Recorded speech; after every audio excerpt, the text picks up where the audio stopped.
Hola, hola de nuevo, mi nombre es Ricardo y les doy la bienvenida a Libros y Trascendencia, el canal para amantes de la literatura profunda. Hoy les traigo, junto a Revista Montaje, la única premio Nobel bielorrusa Svetlana Alexievich y su libro del año 2013, El fin del Homo Soviéticus. 700 y tantas páginas que cristalizan mediante lo que la autora llama su propio género, el género de las voces, que no es otra cosa que entrevistas grabadas que nos relatan en este libro, y cito, el drama del socialismo, el resultado de la insensatez de transformar al hombre antiguo, al viejo Adán, en el Homo Soviéticus, y el fin de su periodo cuando la Unión Soviética implosiona. ¿Qué tan distinto es el ser humano normal con el humano soviético? ¿Qué vivencias nos separan los unos a los otros? ¿Qué valores? ¿Por qué se premia con el Nobel la no ficción, el reportaje? ¿Cuáles son sus méritos? Todo eso y más en este video espero aportar con mi reflexión. Allá vamos.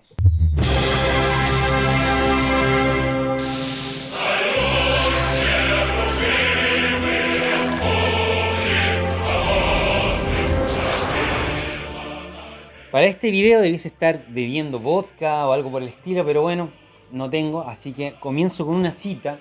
Por fin libertad. ¿Es esta la libertad que anhelábamos? Estábamos dispuestos a morir por nuestros ideales, a combatir por ellos, y de repente nos vimos convertidos en personajes de Chekhov. Nos vimos despojados de nuestro pasado. Todos los valores colapsaron, menos los valores de la vida. De la vida sin más. Los nuevos sueños consistían en construirse una casa, comprarse un buen coche, plantar un grosellero en el jardín. La libertad resultó ser la rehabilitación de los pequeños burgueses que solíamos despreciar en Rusia. La libertad de su majestad, el consumo. Esto que acaban de escuchar es la cita del primer capítulo que abre el libro, Apuntes de una cómplice, y la única de toda la obra en la que vamos a escuchar abiertamente la voz de Svetlana Alexievich. La Unión Soviética implosionó, porque nadie la derrotó. Los humanos sobreviven a los sistemas que los rodean, las ideas que los apasionan subsisten, los sentimientos aparejados a sus recuerdos perduran, sea que abracen o no los cambios.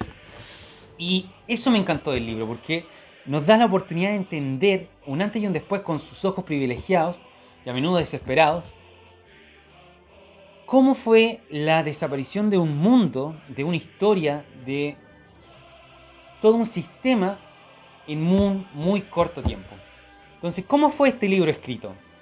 La idea de mapear, de retratar el ser humano soviético y al ser humano postsoviético fue llevada a cabo no con una historia de una familia a través de generaciones o la creación de cuentos que dibujen un panorama completo de lo que es dejar de ser soviético y lo que fue ser soviético. El libro entero, a excepción del primer capítulo, como ya dije, unas 10 páginas, fue transcrito, no escrito. Es decir, en este libro encontramos conversaciones que fueron registradas con una grabadora y una pluma para cuando los entrevistados no aceptaban ser grabados.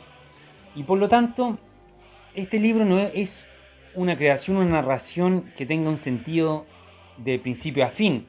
Es más bien un registro de conversaciones y memorias de gente a través de muchos años.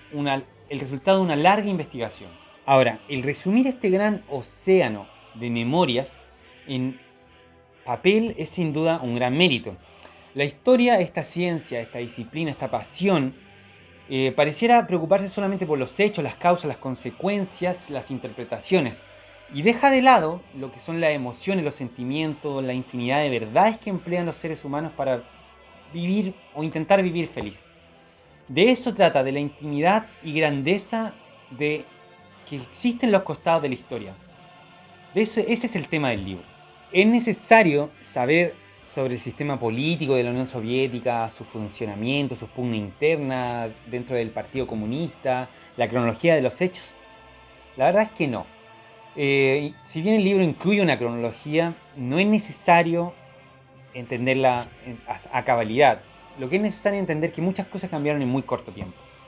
Entonces, lo que sí es necesario para el libro es tener una mente abierta, una mente que logre despegarse de lo que es la realidad actual e ir más allá en lugares donde la gente pensaba distinto y sentía distinto y creía cosas distintas. A lo que me refiero, la pobreza, la hambruna el miedo, los colores grises, la represión fueron parte de un todo que incluía también patriotismo, la fe en el proceso revolucionario, un amor por el pueblo, por la clase trabajadora, que a mí no solo me sorprendió, sino que llegué a admirar, porque fue una gran cultura la que se perdió, una cultura distinta.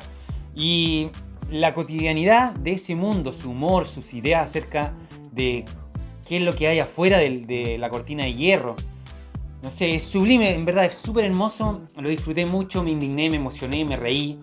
Por ejemplo, a ver, les voy a citar una que me reí mucho. Bueno, esto es parte de lo que ella dice, tiene un episodio aquí, un capítulo que dice Conversaciones en la cocina, que eran todos estos disidentes del régimen que en verdad no podían ser escuchados por la represión y por lo tanto conversaban en la cocina y se quejaban allá, a puertas adentro. Entonces cito, todos estábamos enamorados de Fidel, de la Revolución Cubana, el Che y su boina. Todo un galán de Hollywood. Nuestra cháchara no tenía fin. Jamás nos abandonaba el miedo de que nos estuvieran escuchando, la virtual certeza de que lo hacían. No había conversación que no quedara interrumpida de repente cuando un interlocutor miraba una lámpara o un enchufe para preguntar con sorna: ¿me escucha bien, camarada oficial? Muy chistoso, ¿eh? Ya era tanta la represión, ¿cierto? Durante tantos años, décadas, que ya las cosas la veían como con humor y se tiraban bromas. Así nomás. Así que también me gusta entonces mucho esa ambivalencia en esta elección que tenemos muchas veces entre vivir una vida, no sé, gloriosa pero pobre y una vida llena de lujos pero superficial. Y creo que los ex soviéticos entendieron esa dicotomía más que nadie. Acá, por ejemplo, en un relato de una secretaria general, Yelena Yureva o algo así, entendemos cómo se llegaba a pensar y cómo se administraba también ese pensamiento desde el Estado. Entonces, su nombre es Yelena Yurevna y es la tercera secretaria de un comité regional del partido. Entonces dice, pero díganme, ¿quién va a escuchar hoy en día las quejas de la gente humilde? ¿A quién le importa su suerte? Recuerdo los nombres de las calles soviéticas: calle del obrero metalúrgico, calle de los entusiastas, calle de las fábricas, calle de los proletarios. Los hombres sencillos eran el centro de todo. Usted dirá que eran gestos para la galería, cortinas de humo. Ahora todo está mucho más claro.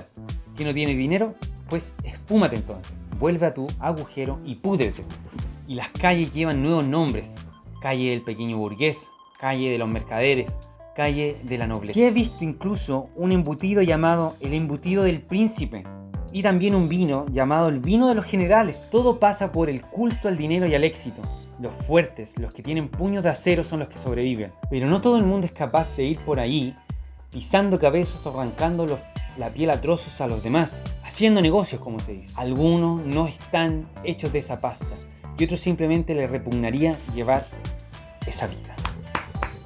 Qué lindas palabras, en serio. Cuando la gente admira a los empresarios, creen que son más inteligentes, leen sus libros, o también cuando estos cantantes de reggaetón o de trap se mofan y hacen, no sé, como un tipo de alegoría a tener dinero y ser famoso, yo lo único que siento es asco.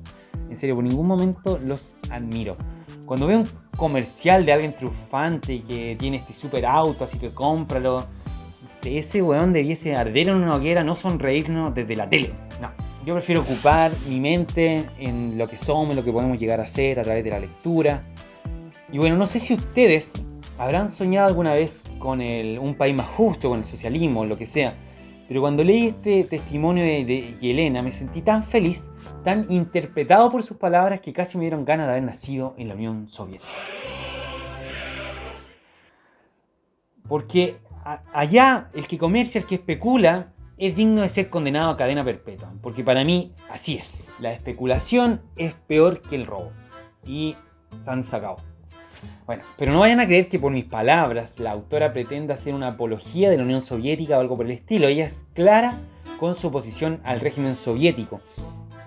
Tampoco alaba al capitalismo como la panacea, pero definitivamente incluso hasta hoy en día se opone a Rusia y a Bielorrusia porque ellos son aliados con ellos en la guerra contra Ucrania. Entonces ella sigue siendo una activista. A ella entonces le gusta la libertad y por eso nos intenta retratar cómo había humanos que se adhirieron completamente a la idea y el Estado totalmente los poseyó.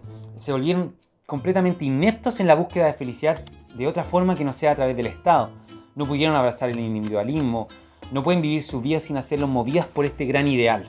Así tenemos el testimonio de Vasily Petrovich, miembro del Partido Comunista del año 1922. En su relato, que está lleno de cánticos e himnos soviéticos, con casi 87 años ya, al momento de la entrevista, nos relata cómo su mujer fue detenida por actividades contrarrevolucionarias y cómo él también fue detenido y su hijo llegó a parar a vivir con gente extraña en un hogar. Él estuvo entonces 1 año preso y él sale ya liberado en el año 1991, en plena guerra 1941, en plena guerra mundial.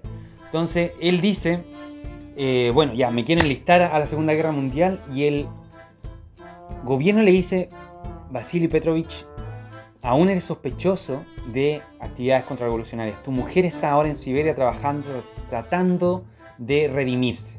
No podemos aceptarte en el ejército porque eres un traidor. Entonces, la pregunta es: ¿quién en sus cabales le gustaría luchar, arriesgando su propia vida, por un estado o un país que tiene preso a tu señora y que de hecho en un momento se muere? Y ellos le dicen, aquí voy a citar: desgraciadamente no podemos devolverle a su señora, ha muerto. Lo que podemos hacer es devolverle su honor. Me dijeron, me devolvieron el carnet del partido, me sentí tan feliz, sencillamente era un hombre feliz. Le digo que jamás podré comprender algo así, él estalla. Esa es una de las mínimas intervenciones que tiene la autora, porque normalmente se limita a descripciones escuetas como calla, llora. En fin, Petrovich le responde: a nosotros no se nos puede juzgar con las leyes de la lógica, no éramos máquinas de cálculo, entiéndalo. Solo se nos puede juzgar según las leyes de la religión, de la fe. Algún día nos envidiaréis. ¿Qué tenéis vosotros que sea sagrado?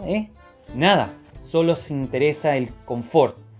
Todo para meteros en la barriga, en los intestinos. Solo pensáis en llenaros la barriga y rodearos de juguetes. En cambio yo, mi generación, todo lo que tenéis lo construimos nosotros. Las fábricas, las presas, las centrales eléctricas. ¿Qué habéis construido vosotros? Y además, vencimos a Hitler. La victoria contra Hitler era como la justificación máxima ante cualquier represión. Bueno, los veteranos de guerra también tienen su parte en este libro.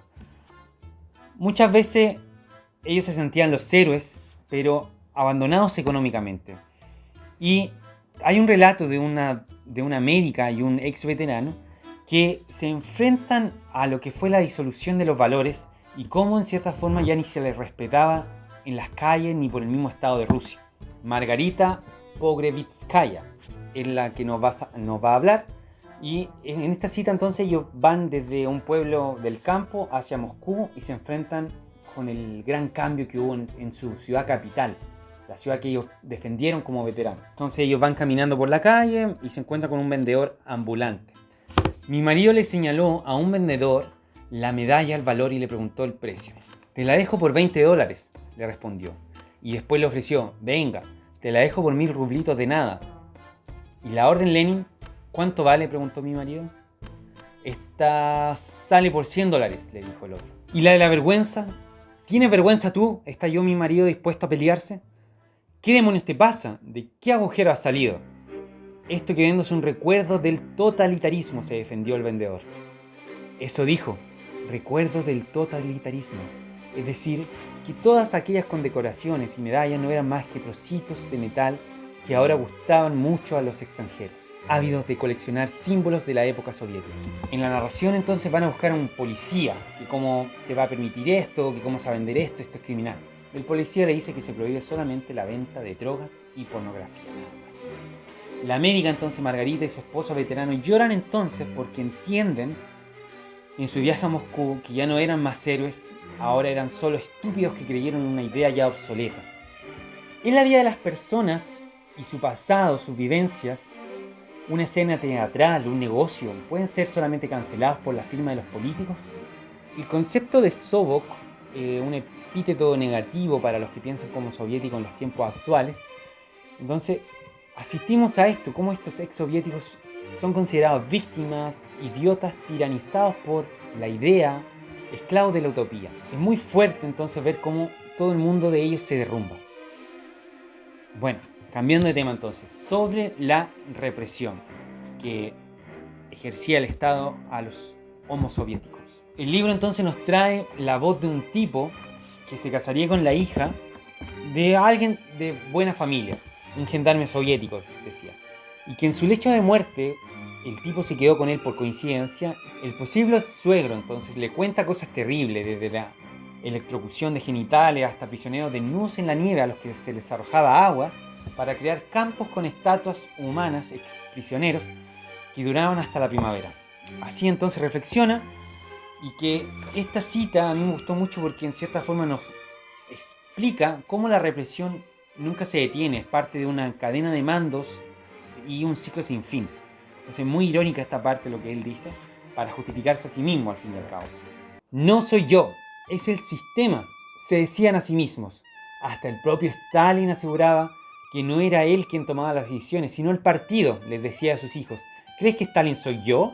Pues claro, claro que no. Stalin es él, y señalaba con su propio dedo a su propio retrato. Se señalaba a sí mismo, señalaba su retrato. Así funcionaba entonces la maquinaria que administraba la muerte. Al final todos pedían ser perdonados, todos se proclamaban víctimas, todos decían ser el último eslabón de la cadena de la muerte. Inocentes criaturas. Esta lógica me recuerda mucho al documental El alma de los verdugos, que si no lo ha visto, vaya, es sobre los torturadores de las dictaduras latinoamericanas. Dejo el link. Bueno, el libro es extenso, son más de 20 personas las que relatan sus vidas y me es imposible resumirlas, aun si quisiera. Hay situaciones muy fuertes, como cuando la perestroika vino y el periodo de liberalización de la Unión Soviética en la década de 1980, soltaron los papeles y se publicaron en los diarios. Entonces la gente pudo conocer a sus delatores, quienes fueron los responsables de enviarlos a Siberia por una década o más, o los responsables de por qué ellos sufrieron represiones, casi como en 1984, como ese personaje que lo delatan y sus hijos, en este caso los vecinos. Cosas muy curiosas, por ejemplo, que se menciona creo que 2 o 3 veces en el libro, el golpe de Estado de 1973 en Chile, porque fue parte como de la propaganda para continuar la Guerra Fría, lo que hicieron los capitalistas en un país libre socialista. O cómo la jubilación dejaba a todos los ancianos en la calle, antes pasaban sus tardes charlando, felices con sus necesidades básicas satisfechas, pero con la llegada del capitalismo vivían del reciclaje de la basura, mendigando o vendiendo cigarrillos. También los dramas de las personas que fueron criados como soviéticos y tuvieron que vivir una vida capitalista, no saben cómo desenvolverse, en qué trabajar. Madres que desprecian a sus hijos por ser mercaderes, la guerra civil entre Georgia, abjasios y chechenios y armenios, y bueno, todo ese desastre que hubo ahí, que antes eran vecinos de la misma patria, y ahora llegaba este bando victorioso y llegaba a tu casa y te robaba tu televisor porque tú no podías hacer nada porque ya no tenías un estado que te defendiera. También una mujer que fue violada por sus propios colegas y luego asesinada porque ella dijo que los iba a denunciar. Y así entonces se llega hasta el año 2013, donde se menciona a Putin diciendo que el chiste más corto para los rusos es decir Putin es un demócrata. Bueno, ahora quería cambiar de tema y quería reflexionar sobre Svetlana Alexievich y por qué es digna o no de recibir un Nobel. Quizás voy a hacer otro video.